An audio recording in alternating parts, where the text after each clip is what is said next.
Concert UK তৃতীয়বারের মতন আমাদের কনসার্ট নিয়ে আমরা এবারে আসছি বার্মিংহামে পূর্বানাটের সঙ্গে। এবং আপনারা জানেন পূর্বানাটও তেমনই একটি প্রতিষ্ঠান যারা বহুদিন ধরে অসাম্প্রদায়িক চিন্তার মানুষগুলোদেরকে নিয়ে কাজ করেন।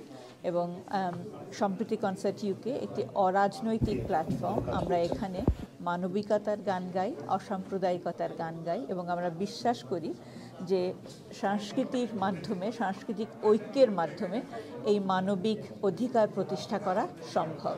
এবং সেজন্যই আগামী 16ই ফেব্রুয়ারি আমরা বার্মিংহামে আসছি।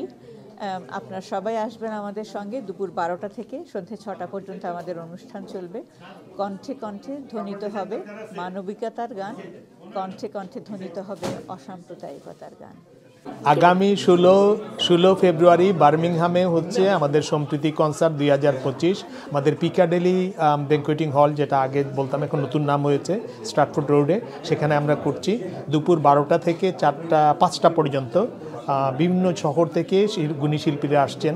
আপনিও আসবেন, সবাই আসবেন আশা করি বার্মিংহাম এবং আশেপাশের যারা শহর থেকে যারা আছেন সম্প্রীতির কথা বলতে চান, একসাথে আমরা সম্প্রীতির কথা সাথে থাকতে চান, আপনারা আসুন আমাদের সাথে এবং আমরা একই সাথে সম্প্রীতির কথা বলি। আগামী 16ই ফেব্রুয়ারি বার্মিংহামের পিকাডেলি হলে সম্প্রীতি কনসার্ট অনুষ্ঠিত হবে। সেখানে থাকছে গান, নৃত্য, আবৃত্তি সব কিছু নিয়ে একটি সম্প্রীতির অনুষ্ঠান আমরা করতে যাচ্ছি। এবং শুধুমাত্র যে ধর্মীয় সম্প্রীতি তা নয়, আমরা বিশ্বাস করি এটি একটি মূল্যবোধের বিষয়, ভ্রাতৃত্বের বিষয় এবং আমরা সেটাও বিশ্বাস করি যে ভালোবাসা দিয়ে পৃথিবীকে জয় করা যায়। সে ভালোবাসার বার্তাটিকেও আমরা সারা ব্রিটেনকে জানিয়ে দিতে চাই। আমরা আসছি বার্মিংহামে 16ই ফেব্রুয়ারি।